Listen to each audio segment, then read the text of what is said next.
آج وہ نوجوان اپنی تمام مصروفیات کو پسے پشت ڈال کر درویش کے پاس پہنچا۔ جب اس کی باری آئی تو اس نے دونوں ہاتھوں سے مصافحہ کیا، بلا تمہید درویش سے دعا کرنے کو کہا۔ درویش نے نوجوان کے کندھے پر ہاتھ رکھا اور بڑے جذب سے دعا دی، اللہ تجھے آسانیاں بانٹنے کی توفیق عطا فرمائے۔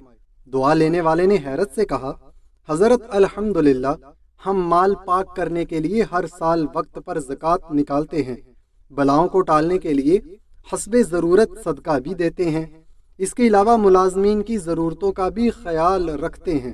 ہمارے کام والی کا ایک بچہ ہے جس کی تعلیم کا خرچہ ہم نے اٹھا رکھا ہے، اللہ کی توفیق سے ہم تو کافی آسانیاں بانٹ چکے ہیں۔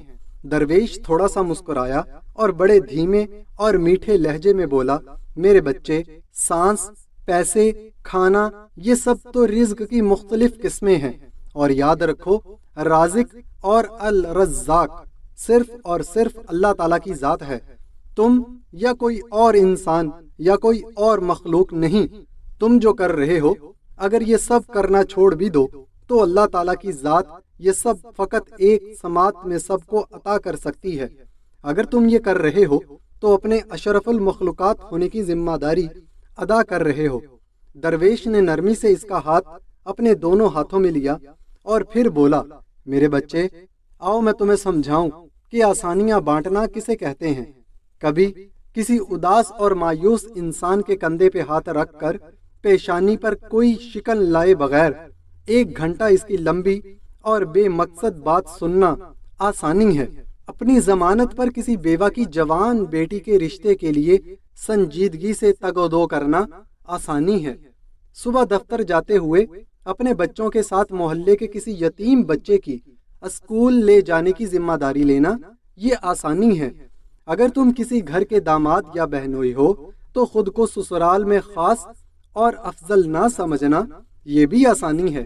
غصے میں بپھرے کسی آدمی کی کڑوی، کسیلی اور غلط بات کو نرمی سے برداشت کرنا یہ بھی آسانی ہے۔ چائے کے کھوکھے والے کو اوئے کہہ کر بلانے کی بجائے بھائی یا بیٹا کہہ کر بلانا بھی آسانی ہے۔ گلی محلے میں ٹھیلے والے سے بحث مباحثے سے بچ کر خریداری کرنا یہ آسانی ہے۔ تمہارا اپنے دفتر، مارکیٹ یا فیکٹری کے چوکیدار اور چھوٹے ملازمین کو سلام میں پہل کرنا، دوستوں کی طرح گرم جوشی سے ملنا، کچھ دیر رک کر ان سے ان کے بچوں کا حال احوال پوچھنا یہ بھی آسانی ہے۔ ہسپتال میں اپنے مریض کے برابر والے بستر کے انجان مریض کے پاس بیٹھ کر اس کا حال پوچھنا اور اسے تسلی دینا یہ بھی آسانی ہے۔ ٹریفک اشارے پر تمہاری گاڑی کے آگے کھڑے شخص کو ہارن نہ دینا جس کی موٹر سائیکل بند ہو گئی ہو، سمجھو تو یہ بھی آسانی ہے۔ درویش نے حیرت میں ڈوبے نوجوان کو شفقت سے سر پر ہاتھ پھیرا اور سلسلہ کلام جاری رکھتے ہوئے دوبارہ متوجہ کرتے ہوئے کہا، بیٹا جی، تم آسانی پھیلانے کا کام گھر سے کیوں نہیں شروع کرتے؟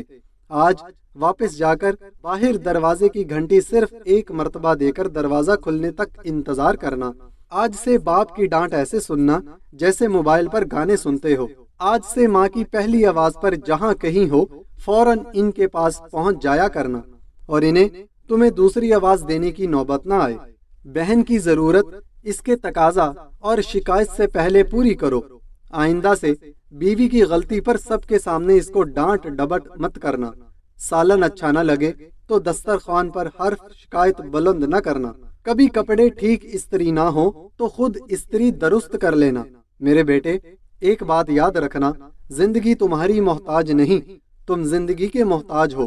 منزل کی فکر چھوڑو، اپنا اور دوسروں کا راستہ آسان بناؤ، انشاءاللہ تعالی منزل خود ہی مل جائے گی۔